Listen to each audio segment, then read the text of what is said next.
Darsda biz keling siz bilan shakllarni ko'rib chiqamiz. Aynan ushbu uskunalar panelida bizda bir maxsus uskuna bor, aynan shakllar bilan ishlovchi. Buni U harfini bosgan holatda yoki shunchaki mishka bilan tanlab belgilab olishimiz mumkin. Ammo mishkani o'ng tomonini bosib, bu yerdagi boshqa bir shakllarni ham ko'rishimiz mumkin. Odatda to'rtburchak shakli turadi, boshqa shakllarni ko'rish uchun mishkaning o'ng tomonini bosishimiz kerak. Xo'p, birinchi shaklimiz bu to'rtburchak shakli. Bu orqali biz ikki xil shaklni yaratishimiz mumkin. Aynan to'rtburchak va kvadrat shakllarni. Uni shunday holatdagi sozlamalar paneli mavjud, ya'ni unga rang berishimiz mumkin. Deylik, ko'k rang beramiz va atrofiga qalinlik chizig'ini berishimiz mumkin, ya'ni chegara berishimiz mumkin.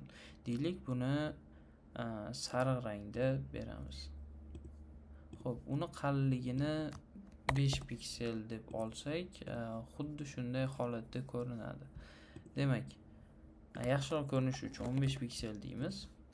Xo'p, endi keyingisi bu burchaklarning ovallik xususiyati, ya'ni bu yerda biz 20 piksel beradigan bo'lsak, uning burchaklari yana 200 piksel bersak, uning burchaklari shunga o'xshagan qiya bo'ladi va buni maksimum beradigan bo'lsak, masalan deylik 500 piksel beradigan bo'lsak, maksimum 392 berish mumkin ekan. 392 piksel bersak, u aylana shaklga kirib qoladi. Lekin bu aynan aylana emas, bu to'rtburchakning atroflari buklangan holatdagi ko'rinishi. Bu shaklni aylana holatda ishlatsang ham bo'ladi, lekin aynan nastroyka, ya'ni sozlamalarda bu shaklni to'rtburchak shakl deb ko'rsatib turadi.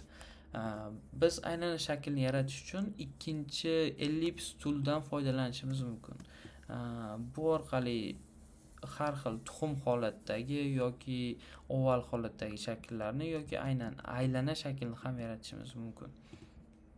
Ikkala mana bu to'rtburchak bilan aylana shakllarimiz bir-biriga o'xshayapti, lekin e'tibor bersak, bu shaklimizning sozlamalari to'rtburchakka mos sozlamalar, ya'ni uni qiyaligini sozlab qaytib to'rtburchak holatiga olib kelishimiz mumkin. Lekin aylanani sozlamalarini sozlab biz uni qayta to'rtburchak shakliga olib kela olmaymiz. U faqat aylana xususiyatiga ega. Unda ham xuddi shunday atrofiga rang berishimiz, atrofiga chegara berishimiz, o'ziga rang berishimiz mumkin. Xo'p, keyingi shakl bu uchburchak shakli, triangle tool. Bu bilan ham har xil turdagi uchburchakni har xil turini yaratishimiz mumkin, ya'ni to'g'ri burchakli uchburchak, teng yonli uchburchak va hokazo holatda yaratishimiz mumkin.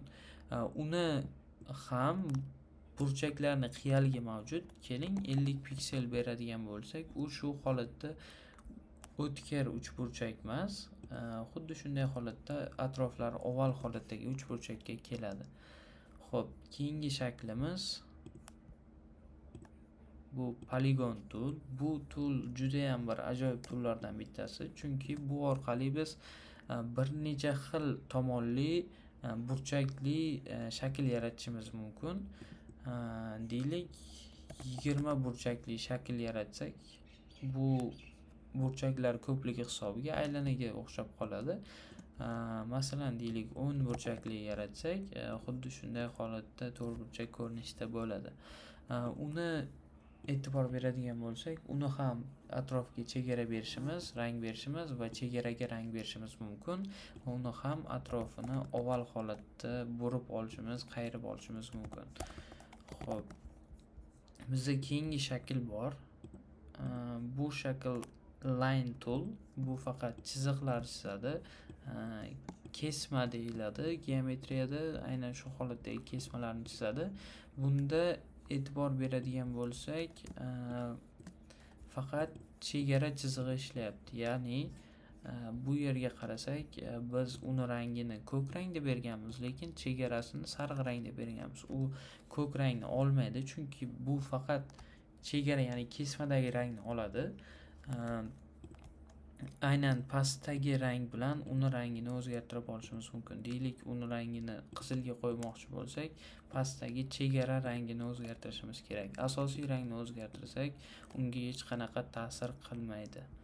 Xo'p, uni xususiyatlari juda kam, chunki u faqat to'g'ri chiziq, unda faqat rang berish imkoniyati mavjud va uni qalinligini belgilab olish uchun bu chegaramizni qalinligini o'zgartirishimiz kerak. Deylik 200 piksel qiladigan bo'lsak, u shunday holatga o'tib qoladi.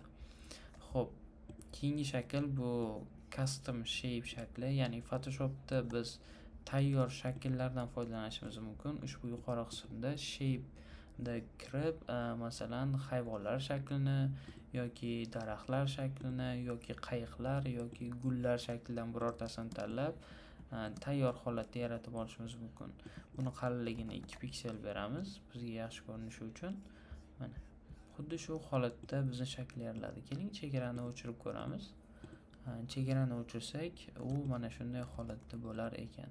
Agar unga chegara qo'ysak, aynan mana bu ko'k chiziqlar o'tgan joydan bizning chegaralarimizni rangi qo'shila boshlaydi. Deylik, 2 piksel qizil rang emas, ko'k rang beramiz. Xuddi shunday holatda gulning atrofiga chegara berildi. Yoki boshqa bir, deylik, biror hayvonni shaklini yaratamiz. Sherni shaklini yaratyapmiz. Atrofida ko'rishimiz mumkin chegarasi bor. Aynan bizni ko'k chiziqlarimiz o'tgan joydan chegaralar o'tadi. Xo'p, xullas, shu bilan shakllar tugadi.